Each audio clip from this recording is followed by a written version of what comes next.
what we're trying to do in this next session is to be aware of the fact that God's concern is for every single human being. Of course, he's concerned for the church, but he's concerned for those outside the church. So in this next session, we're going to think about the village and what goes on in the village, what the village thinks about, and what's happening in the village as a whole, to inform ourselves and get ourselves kind of clued in to what God might be saying and how he might want us to reach people in the village. And Jonathan Tippett's going to speak first. He's been very involved in the community plan for the village, which has been going on for 2 or 3 years. And in the wonderful providence of God, is just about to come to its conclusions. He's not allowed to give its conclusions today. They're still with the parish council. But he's going to give some personal reflections on the process and some of the things that he became aware of doing that, so that we know something of what's in the village, going on in the village. And then Ferris is going to come and talk with, again, a bigger and wider perspective. So probably find a pew that faces the front, because we will need the pews where they are for group work a bit later on.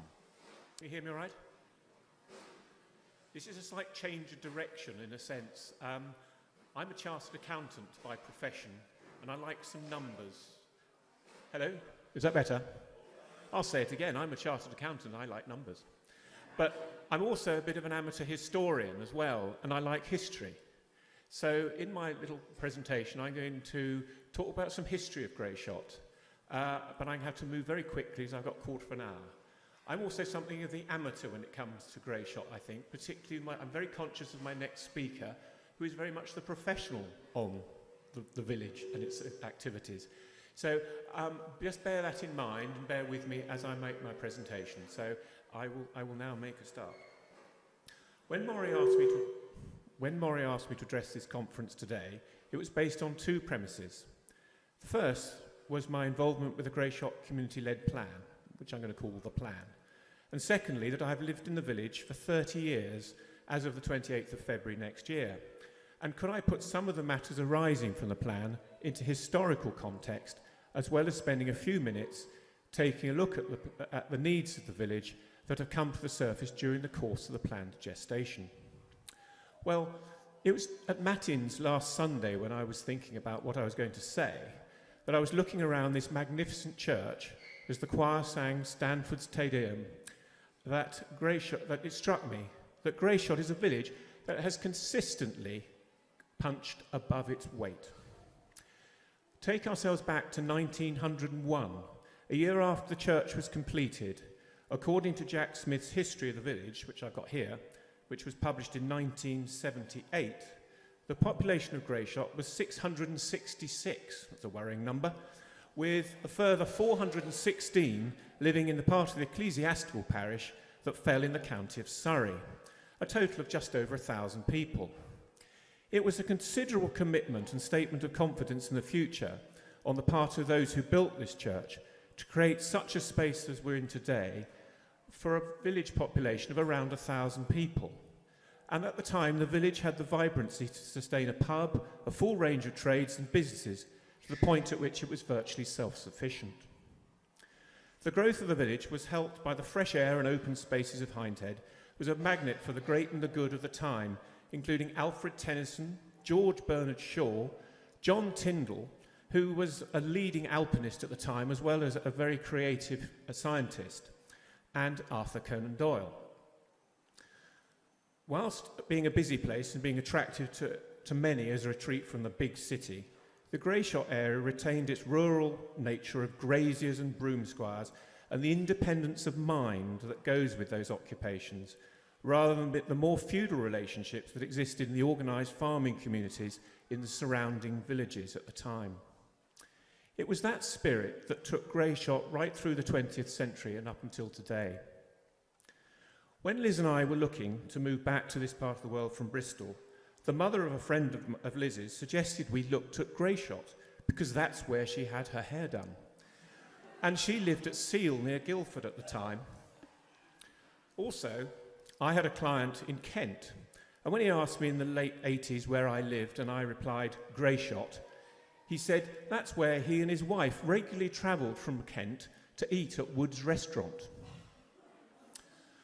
Now, not only did Grayshott have shops and businesses, it generally had at least two of everything, and still has to a certain extent, of butchers, hardware stores, hairdressers, grocers.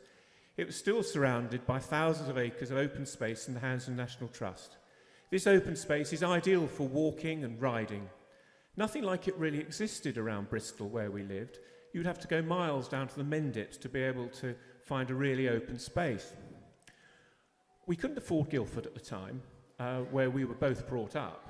And so Grayshott was the perfect solution, and we're still here today.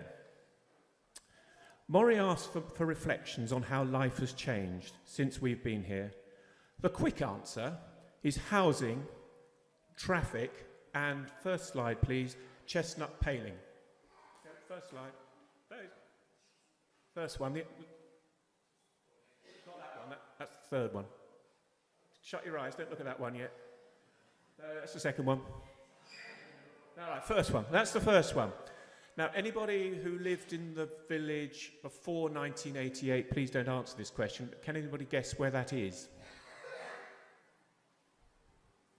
Anybody in the village after 1988, do they know where it is? Where? No, it's Crossways Road. It's actually the house of Jack Smith who wrote this book.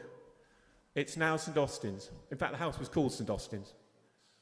That was a vernacular village house in Grayshott, and the thing was that chestnut paling was de rigueur because it was the natural product of the area. It was before we had brick and such like for fences and such like.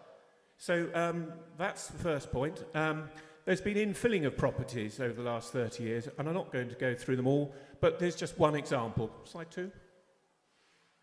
I think that's easy to guess. That's more recent. That's the.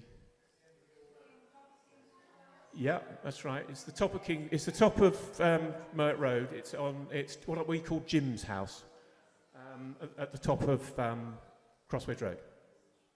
But that's just sort of examples of what's happened, what was there and is no longer there. But things move on, and that's fine. What has happened over the years in terms of population numbers in the village? Perhaps surprisingly, the population of Grayshott, the civil parish, has not increased dramatically.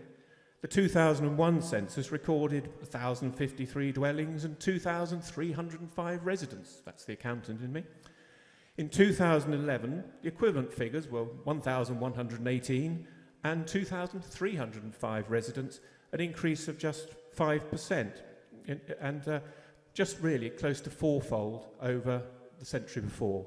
So it's really not so dramatic. Grayshott is an unusual place that it sits on so many boundaries. For a start, on the northern side, the civil parish stops at the fire station, whilst the ecclesiastical, the church parish, extends up into Hindhead and over the A3 to embrace parts of Hazel Grove. Then there's the interface with Surrey, Waverley, to say nothing of the highways agents in the A3. And that's where my expertise really ends, because I leave that to the experts. If you go just up the road and look at the population of Hindhead, in 2011 there were 1,688 dwellings and 4,292 residents. But if you put those together with us in Grayshott, you've got nearly 3,000 dwellings and 6,700 odd people. That actually is bigger than Hazelmere, Critchmere and Shottermill, which is just under 6,000. It's bigger than, well, it's close to Cranley, which is supposedly England's either largest or longest village, I'm not quite sure, which is a population of 6,400. It is about 10% of the population of Guildford. Add to this the growth of settlements south and westward to Borden, you can see that Grayshott is in the centre of a web of population, albeit separated by the woods and common land. Now, if you look at population density, that is the third slide.